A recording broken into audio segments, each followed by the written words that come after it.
Welcome to Do What Matters Most. This is episode 18 in the series 21st-Century Children. Parents have many family opportunities to help children develop autonomy, an adequate moral education, and good relationships. In part 2 of this series on building social confidence and self-esteem, learn several specific suggestions to help your children develop in these areas. In part 1 of social confidence and self-esteem, I identified the sources, the applications of language, and how to help children think about themselves in order to acquire increased confidence and self-esteem. In part 2, I'm going to describe what I think is the biggest challenge for parents, which is gauging how to help children develop the right combination of autonomy or individuality and, at the same time, positive emotional connections with people. Now, please remember that autonomy and positive emotional connections are the root causes of moral and social success.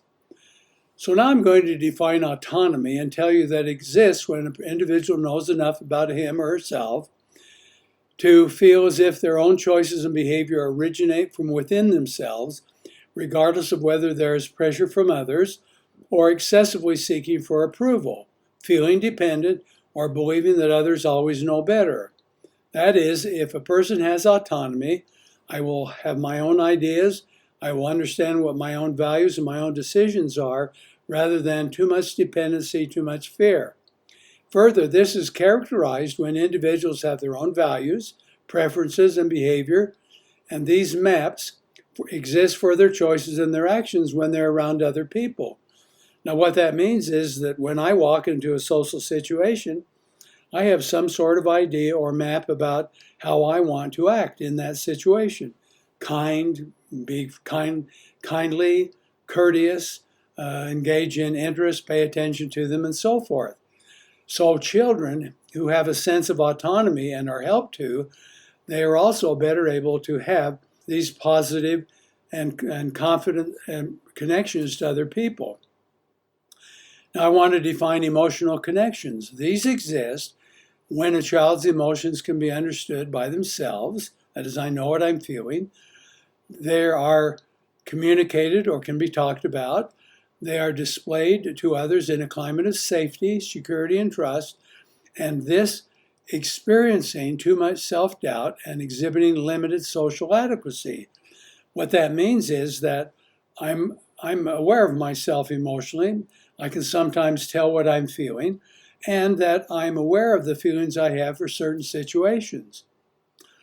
Okay, another part of autonomy and emotional connections requires that children separate the person from the performance.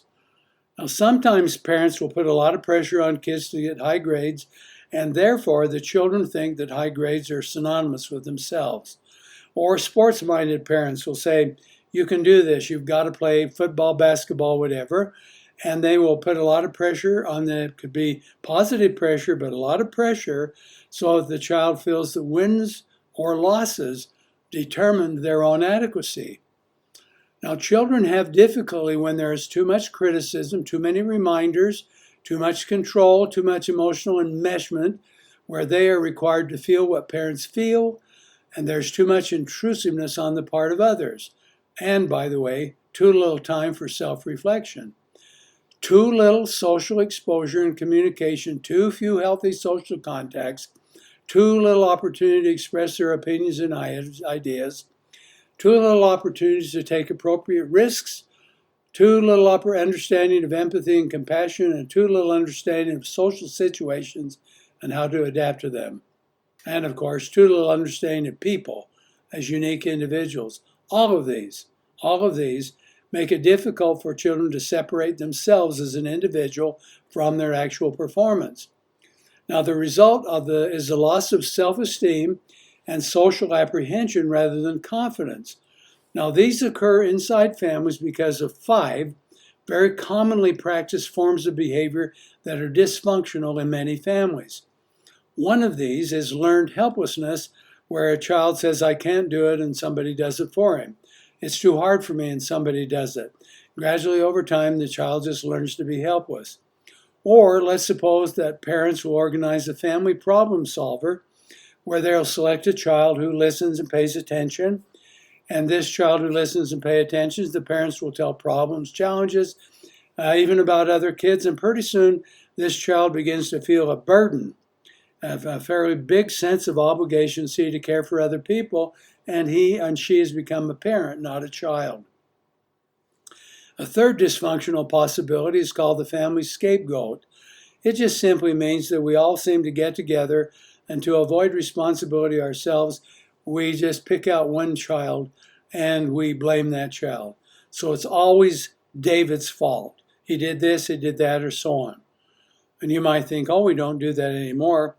But at this point in time, I'd invite you to think clearly about your family, because it might be going on. Because if you do that, if you blame a child, other children will also do the same thing. And pretty soon, to protect themselves, the other children will say, well, it was David. I also want to point out that sometimes the demand for perfection of some type in an attempt to help children produce great success can be harmful. That doesn't mean we can't have high expectations. We need high expectations and emotional support. We need high expectations and doing things together and mentoring. Now, here's the question. Some parents might require perfectionism by making children develop lists, creating demands, applying a variety of pressures, supplying rewards and punishments. As I mentioned, this can be accomplished successfully if parents use a combination of helping take control of themselves, which is autonomy, while achieving and providing support for them. Now let me move on to the next idea. Children benefit from making decisions and formulating a plan or a map for themselves that they use when they're alone and with other people. So here's some specific things going forward in this program that you can do. Help your children think about themselves by asking for their opinions, feelings, and ideas. Ask children to formulate ideas about what they would like to act like in a situation or do in different circumstances, and then help them see that there might be other forms of behavior that are more successful. You could ask your children to describe what they did in a situation, that is how they acted, and then ask them to describe what motivated them. Help them pay attention to their motivations, and do this at times other than when we've made big mistakes. Mistakes are okay, but also do the same thing when there are successes. It is also true that you could explain your social perception of people, if positive and accurate, and help children understand successful ways of learning about and perceiving others. I don't know what you will think, but I can tell you that having thoughts that are positive about other people is one of the most profound methods of being successful for ourselves. And when we allow negative thoughts, regardless of the type, or if they're deep and profound, that is the best way to fail ourselves.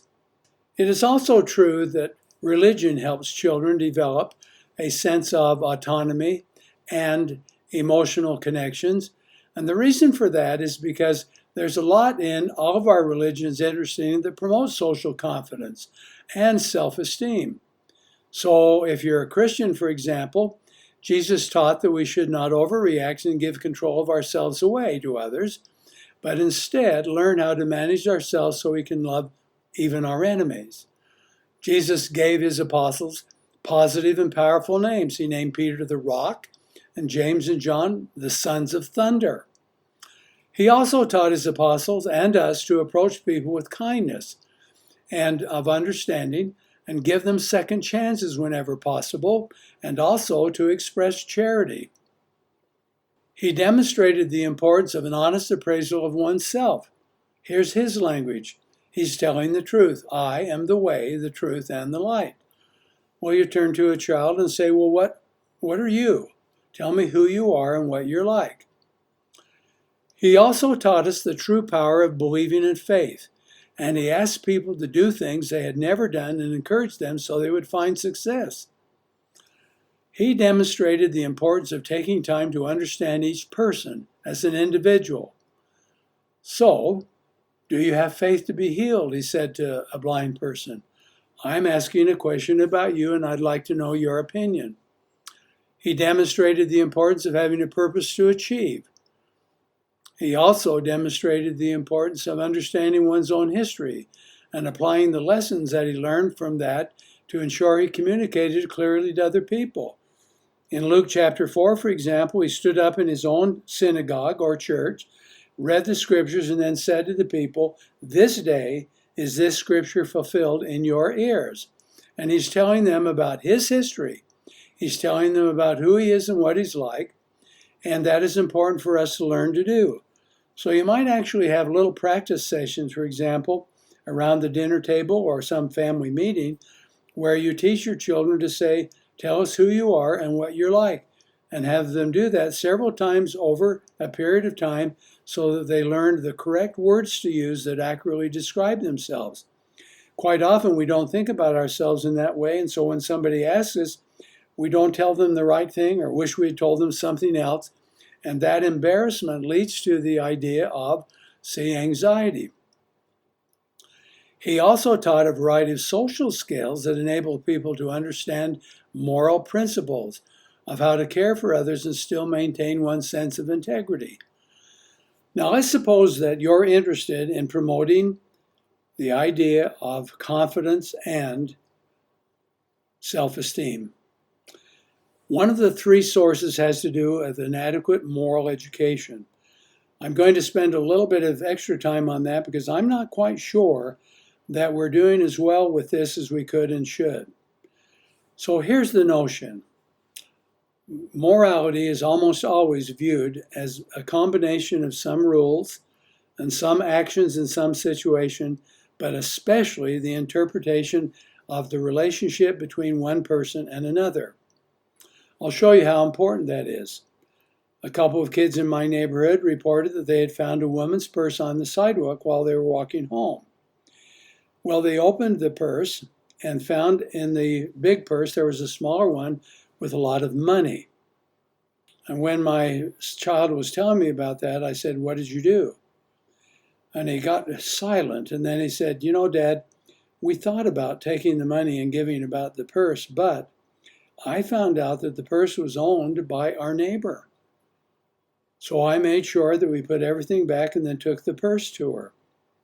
Now, the meaning of that story is his behavior was affected by the notion of relationship he had with the owner of the purse. So we want to make sure that we are teaching our children about their relationship to others, especially the consequences of their actions for others. If you greet people when happy, is that better for others? If you help somebody overcome sadness, is that a good thing? Can you help people? Can you do things which make their life better? We all do a lot of that, but it's really important to tie two or three things together. That in any situation called a moral dilemma, where there's a tough choice between what might be good or best or better, see, it is important for it to help your children understand themselves, their own feelings, to understand the other people who will be involved, and what the impact of their behavior, good or bad, will be on themselves and these other people. You just train them. You go through numerous examples of that over and over again until children make the connection. I am connected to other people. I am connected to them positively. I can help enhance their life, and I'm connected to them negatively. I can make life miserable for them. Now, this is the things that happen inside families that can actually enrich your experience with your children. And I heartily recommend that you give emphasis to this because our 21st century children need better help from us in the development of confidence and self-esteem.